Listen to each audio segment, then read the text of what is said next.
Alright, so my wait is finally over. My machine arrived. This is it.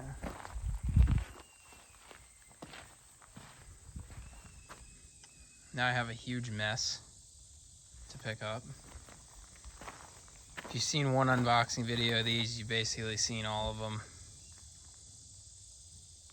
The trickiest part about it was this is upside down now. The machine was on the bottom part.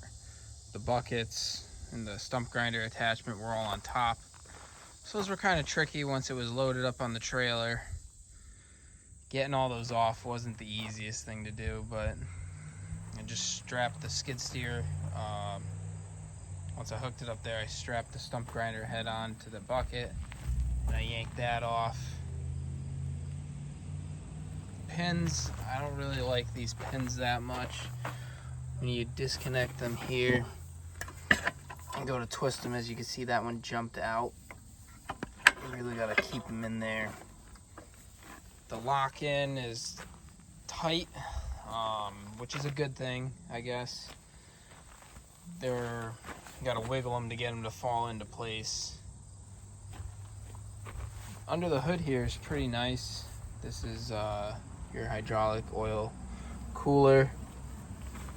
Folds out of the way. Has a fan on the back of it. All these hoses are pretty good. This one's got a little, I don't know what happened to it there. All your pumps. I ordered this one specifically with 3 pumps on it. Hydraulic oil reservoir. Obviously they're, standards for welding aren't the same as ours. This is your hydraulic oil filter, so that's nice. Everything returning goes right through there before it goes into the tank, and this is your pickup to the pumps. Battery it's down there. I don't think it's going to be too bad to get out of there when I need to replace it down the road. Hopefully that's not anytime soon. But it's nice, the fan right there on there this folds out of the way. I just like to make sure that, I'm guessing this line got pinched in here at one point. The hood could have been done a little bit better. It gets stuck right there going in it, open and close, and you gotta jam it past there to get it to close all the way. Fuel tank is down here. It looks small, but I got 5 gallons of gas in it, so I'll say that's pretty good. Controls are all pretty simple. They're all labeled nice. It's gonna be an adjustment because these are your tracks back and forth, and then your up and down for your loader arms and curl back and forth are right there. Now, I ordered this one specifically with dual hydraulics because I wanted to be able to run a stump grinder on it. So this one locks on and off.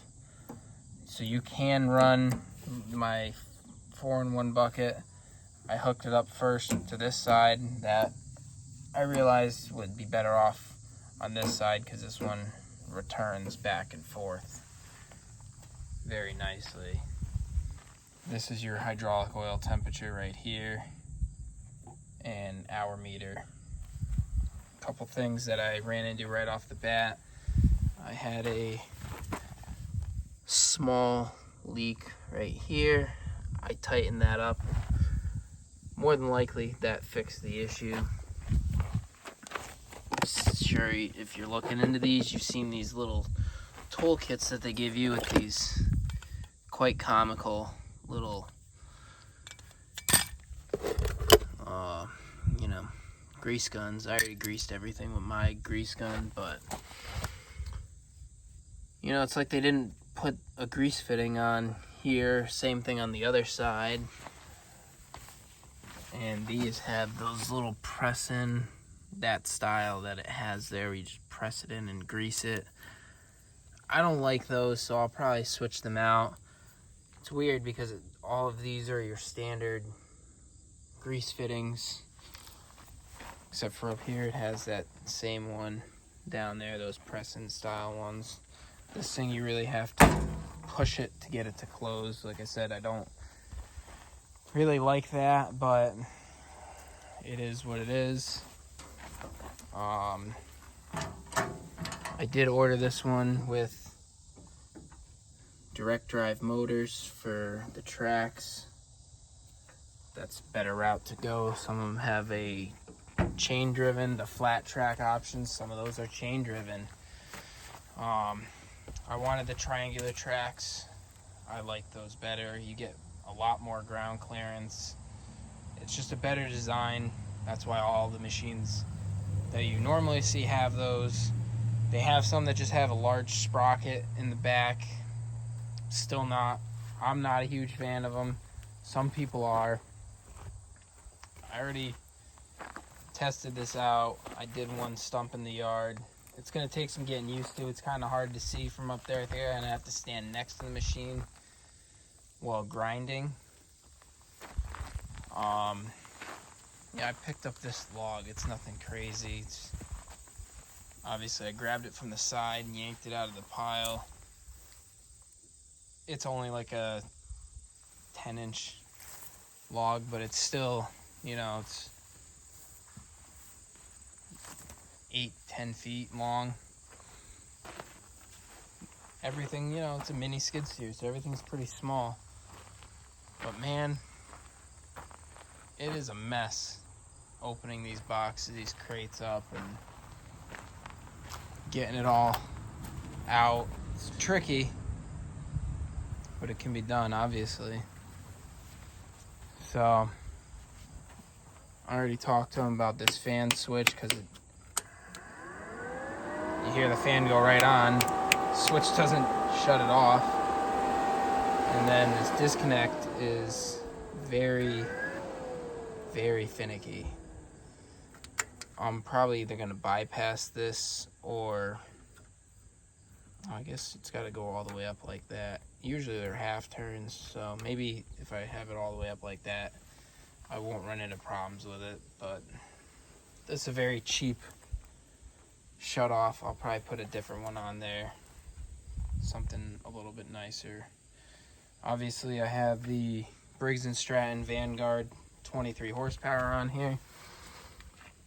Some people don't like these. I've run these for years, never had issues with them. I have a lot of these on other stuff. You know, the oil filter is going to be a little tricky to get to back there, but it does have an oil cooler. Not in the best of locations. Down the road I might more than likely move this up with the hydraulic oil cooler, so I can when I turn that fan on, it'll cool the engine oil as well. I don't think it's gonna get hot where it is. It does, you know, get plenty of airflow through here. I have seen these that have a plate that covers this, and I liked the look of it. I thought it was nice. I talked to them, we went back and forth about it. They were very good to communicate with, but they thought heat would be a problem, which was one of my concerns as well when I was speaking to them about it. And I've seen them where this is open here. It might be okay covered, because it won't be fully covered. It might just keep some noise down back here. The nice thing that they did do was that fan is a push fan. So, like you could see, I already did some stump grinding, and it makes a mess, obviously. And this is still clean. It pushes everything out away from it, which is nice. That was a smart design there. So let me get this thing closed back up. I have another stump to do back here. We'll get that set up over here, and you can see how it does. So I'm still getting used to it. It's different from any other stump grinder that I've ever run. So it's going to be an adjustment to learn how to run it, because usually you have side controls out here where you can watch what you're doing really well.